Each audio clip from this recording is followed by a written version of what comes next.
A presentation on the lesson Last Spring by Anish Jung. Story 1 Part 2 prepared by Enram. Hello students. Today I will tell you the explanation of the lesson Last Spring Class 12 written by Anish Jung. I remember a story a man from Udupi once told me. As a young boy, he would go to school past an old temple where his father was a priest. He would stop briefly at the temple and pray for a pair of shoes. The writer narrates a story told to her by a man from Udupi.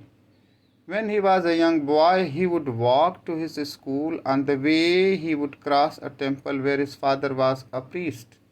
He would stop there and pray for a pair of shoes.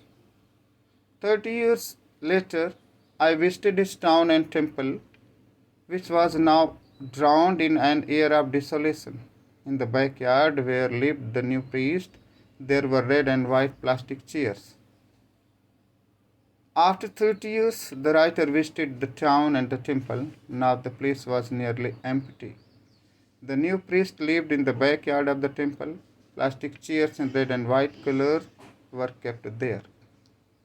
A young boy dressed in a grey uniform, wearing socks and shoes, arrived panting and threw his school bag on a folding bed. Writer saw a young boy wearing grey colored school uniform, socks and shoes, came running. He threw his school bag on the bed. The writer wants to say that the financial position of the priest had improved over the last 30 years. Now he could afford shoes for his children. Looking at the boy, I remembered the prayer another boy had made to the goddess when he had finally got a pair of shoes. Let me never lose them.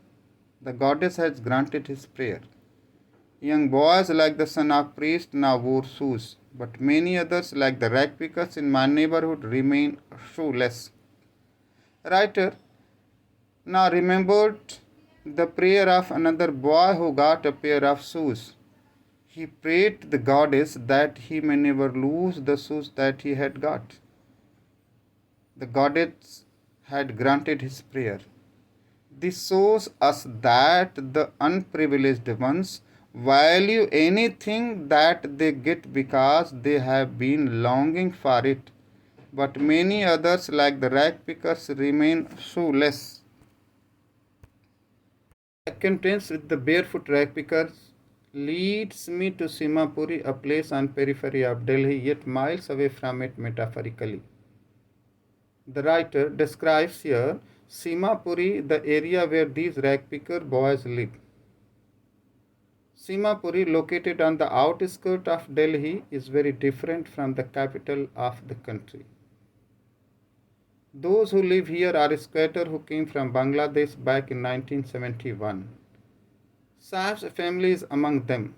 Simapuri was then a wilderness. It still is, but it is no longer empty.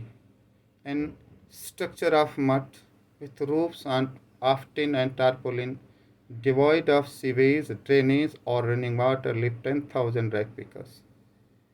In 1971, when these rag pickers migrated from Bangladesh, the area had been a wasteland. Simapuri is still a wasteland but not empty, as almost 10,000 rag pickers live there in structure made of mud with roofs of tin and tarpaulin. There is no sewage, drainage or running water facility in Simapuri.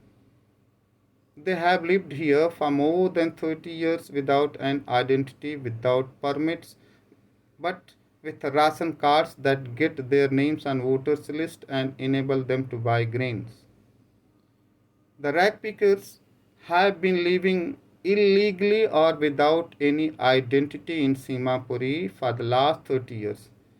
The politicians of the area have provided them ration cards that get their names on voters list and enable them to buy grain. Food is more important for survival than an identity. If at the end of the day we can feed our families and go to bed without an aching stomach, We would rather live here than in the fields that gave us no grain. Say a group of women in tattered saris. When I ask them why they left their beautiful land of green fields and rivers, the writer asks a group of women who are wearing torn saris that why did they leave their homes in Dhaka. They reply that they are able to satisfy the hunger of their families and sleep well at night. They are happier to live in Simapuri than their field in Dhaka, which were ruined and gave them no food. Wherever they find food, they pitch their tent that become transit homes. Children grow up in them, becoming partners in survival, and survival in Simapuri means rag picking. Through the years, it has acquired the proportions of a fine art. For those rag pickers who live in Simapuri, the means of survival is rag picking. As they have been doing it for many years, they have become trained at rag picking and do it well. Garbage to them is gold. It is their daily bread, a roof over their heads, even if it is a leaking roof, but for a child it is even more. For rag pickers, the garbage is as precious as gold. These families search the garbage dump and get things which they sell to buy their food. Sometimes they gather torn or damaged seeds which are used to cover the roof of their homes. These do not cover them well, but still provide them with some protection. For children, the garbage dumps are more than a means of survival. I sometimes find a rupee, even 10 rupee note. Sahib says, his eyes lighting up. When you can find a silver coin in a heap of garbage, you don't stop scrounging, for there is hope of finding more. As one often finds even a silver coin in garbage dump, he keeps on searching, hoping to find more.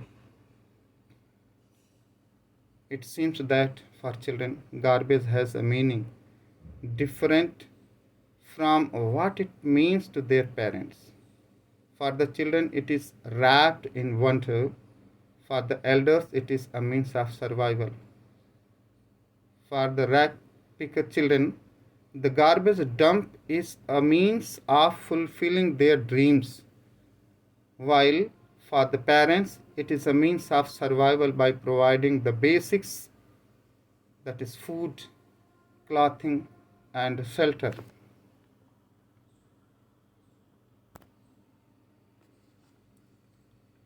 One winter morning, I see Sahib standing by the fenced gate of the neighborhood club, watching two young men dressed in white playing tennis. I like the game, he hums, content to watch it standing behind the fence. I go inside when no one is around. He admits, the gatekeeper let me use the swing.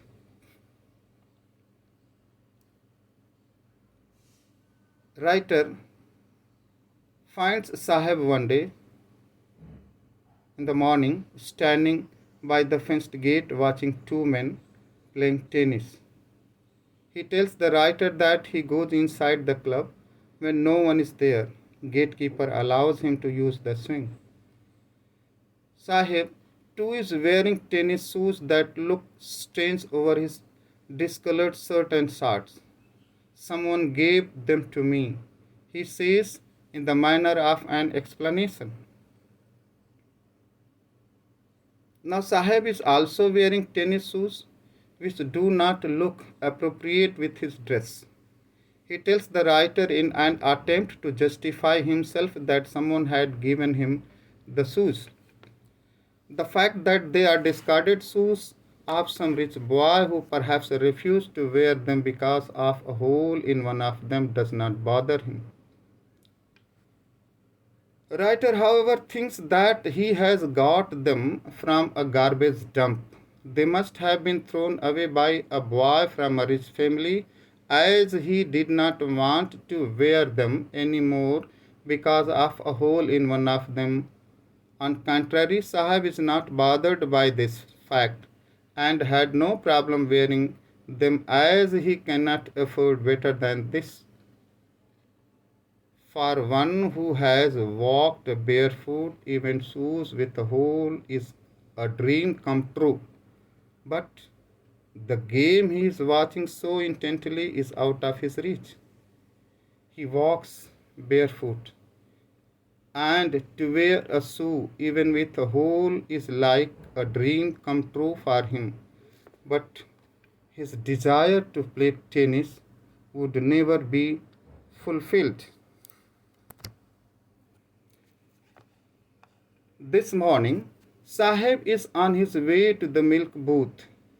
In his hand is a steel canister. I now walk in a tea stall down this road, he says, pointing in the distance. I am paid 800 rupees and all my meals. Does he like the job? I ask. His face, I see, has lost the carefree look. The steel canister seems heavier than the plastic bag he would carry so light over his shoulders. The bag was his. The canister belonged to the man who owns the tea shop. Sahib is no longer his own master. One morning, the writer meets Sahib, who is on his way to the milk booth. He is holding now a steel container. He tells the writer that he has got a job at the nearby tea stall. He earns 800 rupees a month and gets a meal too. The writer asks him if he likes the job, and she finds that he has lost the carefree look.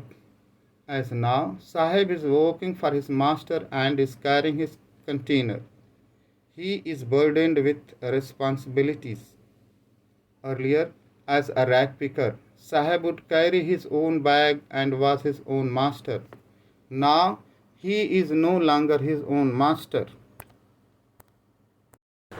Thank you for watching this video. The second part of the lesson in next video. And please subscribe to my channel.